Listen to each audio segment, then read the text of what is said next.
Good afternoon, people. PJT, Rate My Beer, and of course, the infamous M.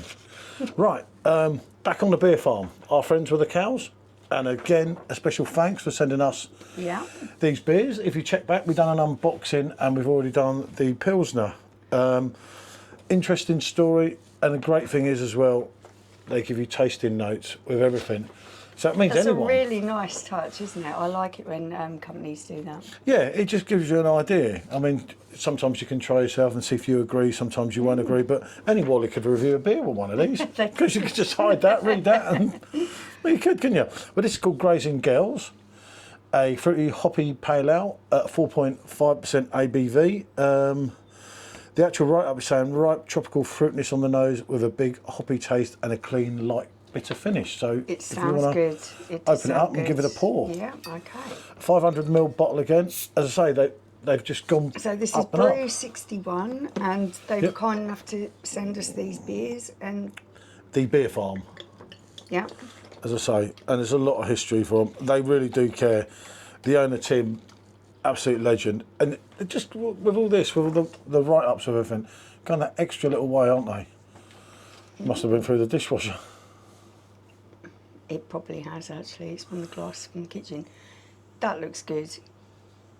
Oh, I'm getting real tropical notes from this. Oh, smell the fruit in that. That smells wonderful. Cool, blimey, yeah. Array of fruit. Okay. A 500ml bottle, which always is good. I know, it don't seem to sit right on there. It's like There is something going on there where it's a little bit bubbly. Oh, you know why? It's because one's on top of the other one now. Yeah. We learn something new every day. So, are we getting the hoppiness at the end? For me, this is a really nice balance. You've got that lovely tropical fruit taste in there. Oh. Yeah, 4.5%. And it does have the fruit as you'd expect it. Yeah, I know we're saying the hoppiness on that, but I'm not finding it too hoppy. Sometimes I can struggle when they're too hoppy. That's quite balanced It's really nicely balanced with the fruity taste in there. Light and clear, yep. Smell tropical, taste hoppy, bitter and stone fruit, yep. Light ale, which is the style, and the malts they've used. I could never pronounce these. Maris Otter Extra Pale Caragold Toffide Wheat is the malt, and the hops are Chinook, Cascade, we know them, Amaretto and Mossack, and the bitterness moderate. Yeah, that's quite a really good write-up. It's a good description. It's doing exactly what it says. The fruits in this, they've got a tropical kind of blend. There is that stone fruit in there. Really, really nice array of fruits, but it's balanced out. Slight hoppiness on the end. Gives it a really nice, smooth finish. It does have that bitterness, so they've hit the nail on the head with that. That's easy drinking as well. Yeah. This is just sort of one that in the middle of the day, they're gonna flow down. Oh, for me, a summer's day drinking, that is perfect. 4.5%, you know, they're not gonna hurt you, You've got a lot of flavour in there for 4.5%. Yeah, and again, suitable for vegans, which is always a bonus, isn't it? But do check out their website, brew61.co.uk, because that's another winner, isn't it? Yeah, I really like that. We've got a mad box of them, and as I said, if you watched the unboxing originally, obviously a lot of them are quite out of my comfort zone, but I'm doing ones at the moment that I know I like, because I'm not looking forward to the bitter and things. Yeah, I'm not sure about the best. I'm looking forward to it. The hazy pale ale. Straight away you think of Gareth Bale, didn't you? It's like, I love the idea of that. But the names are really good as well, aren't they?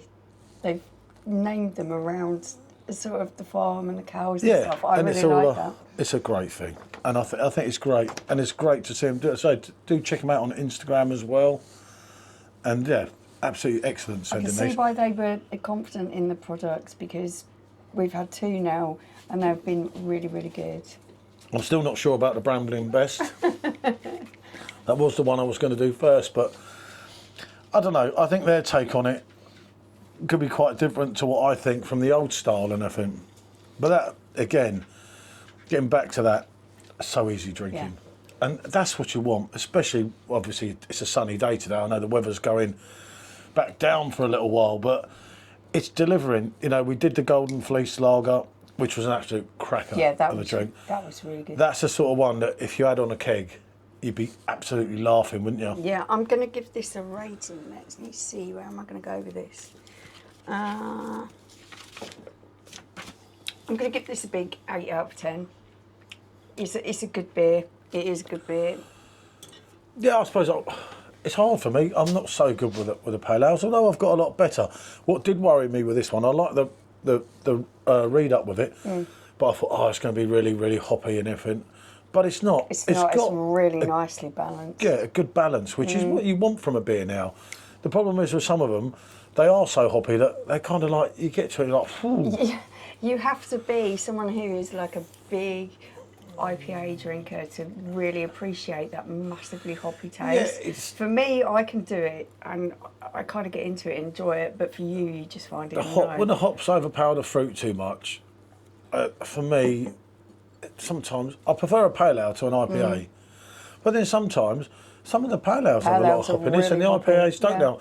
It proper confuses me. I've never got my head round them, like with the West Coast and everything, and the hazies and then hazy this and hazy that. And I like the balance. When you get a really good balance of fruit to hoppiness and everything's just in line and in tune with each other, yeah, that makes for a great beer for me. it does, yeah, and it makes it work, and making it work is what it's all about, isn't it? Yeah. Like I say, it's great to have another good craft beer company. Yeah, it's lovely. I want these guys to do well because they're giving out quality products. So yeah.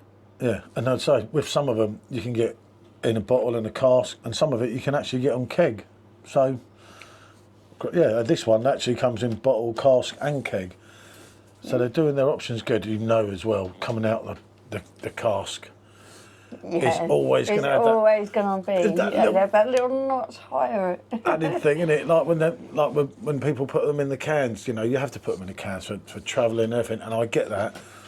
But you try it out of the pump and you're like, oh, it's different gravy. When it's already good in the can or the bottle, you know now that out of the pump, it's a different level, isn't it? Yeah, we've been there at Hackney Church and it's just, it's another level, isn't it? Yeah, that's what it's all about. You know, the beers are there to enjoy. As I say, I think with that, a few of them would flow down more than easily. That is really sessionable. I could quite happily sit in the sun and drink a few of those. It's not one, but it's not one that you're going to get one like some of the sour beers you have. I love a sour beer, don't get me wrong, but sometimes you have one and you think, I really want another. Yeah.